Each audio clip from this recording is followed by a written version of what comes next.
interview me. We're like Oprah and Obama. Oprah and Gail. You Michelle Obama. I am. Can you do something for me, please? Love me? Girl. There. Okay. Okay. Mwah, mwah. They're perfect. Mwah, mwah. They're perfect.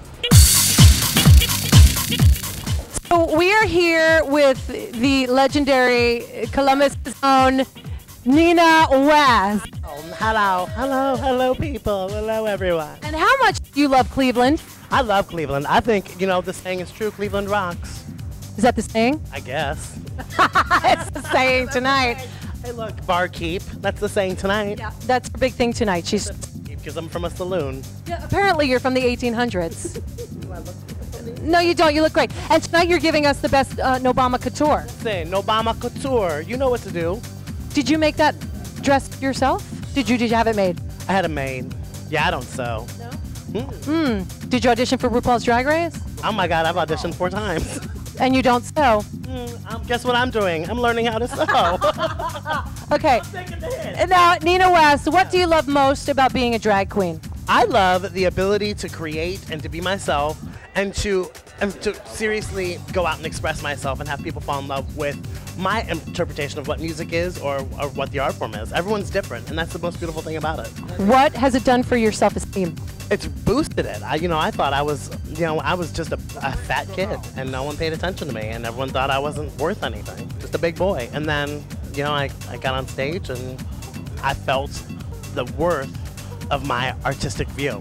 But you understand that it's about what you're worth to yourself and not what they think. That was the biggest lesson. This is my 11th year doing it, and that was the biggest lesson. I had to learn what it meant to love myself. And I think finally, I'm in that full circle moment. This last year has been really the best year of my career.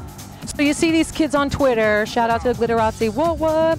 You see these kids on Twitter and they ask a great drag queen like yourself how to get started and how they get through these problems. What's some good advice that you can give to these newbie kids that, write you on Twitter and say, judge me, It's so much more about judging. If you can give them some sound words of advice, what do you tell these little new kids that are looking for love and just wanting to be themselves and express themselves through queening? I think the most important thing is first of all taking a vested interest in younger people and new talent. It's beyond the drag game. It's about just making sure that our young GLBT youth are taken care of. And I think that is the most important thing. Learning how to tell someone that like you just said to me, you have to learn how to love yourself. You have to learn how to give back to yourself first before you can go on stage and be any kind of amazing entertainer. That's really what it's about. You have to learn how to love yourself, and whatever's going to give that confidence to you to make sure that you feel like you are the most important thing in the world. As long as you feel that, I think that's the biggest lesson that we all can help teach each other.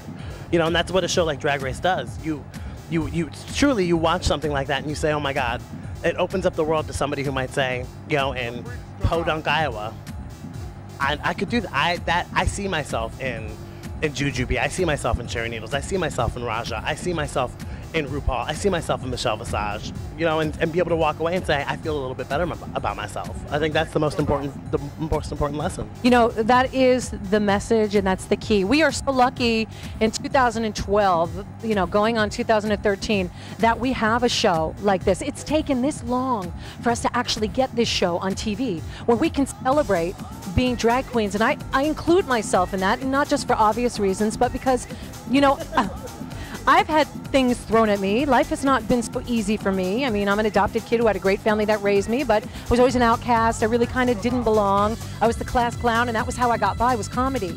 And to me, my outlet was when I moved to Manhattan when I was 17, and the queens took me in, and I started walking balls, and that's when I went, oh my God, I really do love myself. I am fierce. I might have this big bump on my nose, and I might be flat-chested at the time. But the bottom line is, I'm fierce, and the more I grew and the more I learned from queens, the more I realized it is about self-love, acceptance, and treasuring what you have within. Really, who cares what anybody else thinks? Really, unless you're on the main stage at RuPaul's Drag Race. That's the truth. I mean, look, one day I will hopefully have that opportunity. But beyond that, learn how to sew, bitch. No. I'm only kidding. You don't need to. I don't either. I don't either. Oh, fuck off. But truthfully, I mean, I think that's what when I was growing up and when I was coming out and when I was being finding myself as gay. You're gay? Oh, holler. Okay, no, I'm a real woman. Woman. But but you know, there was nothing like this for me.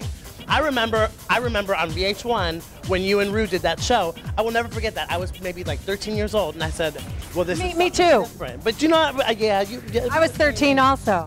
This is Michelle Obama.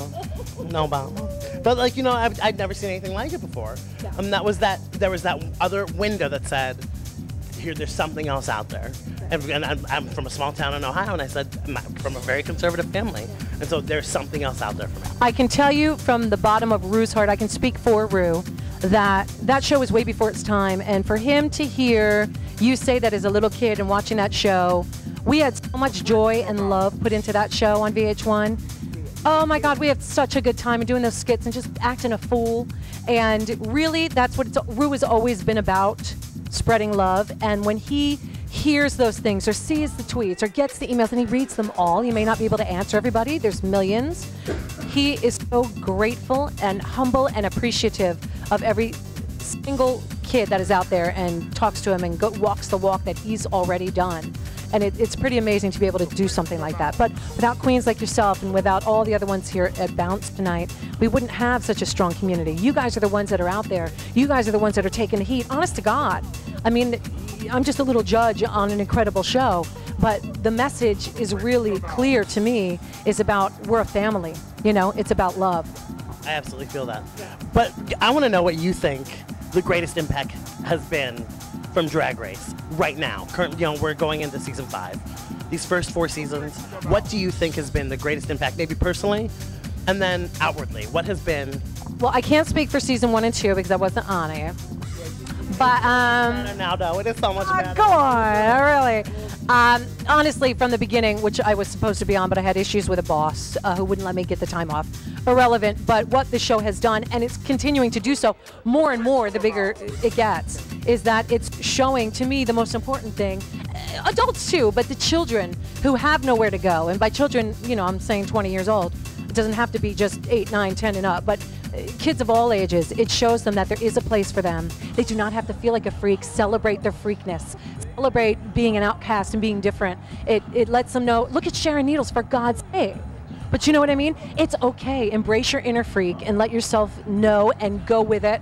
Trust your instincts, and the show is just kind of showing everybody that we're all a family. You're welcome in our family, no matter what you say, do, or wear. You know, as long as it's positive energy and you're giving it all you got, we love you. And it's going to continue to show the world that, not unlike vampires on True Blood, it is okay for us to exist among the normal, which is a word that I hate.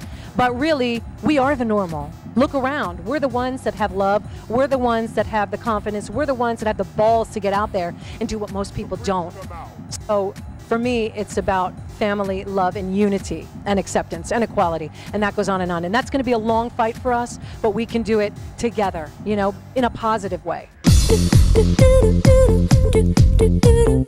Just matronly love. You feel it. You feel I mean, okay, I mean, I'm not talking about. She means it in the right way. I mean, you look matronly. She doesn't mean it your way. And the blue dress with rhinestones on it. I didn't mean it. I didn't mean like that.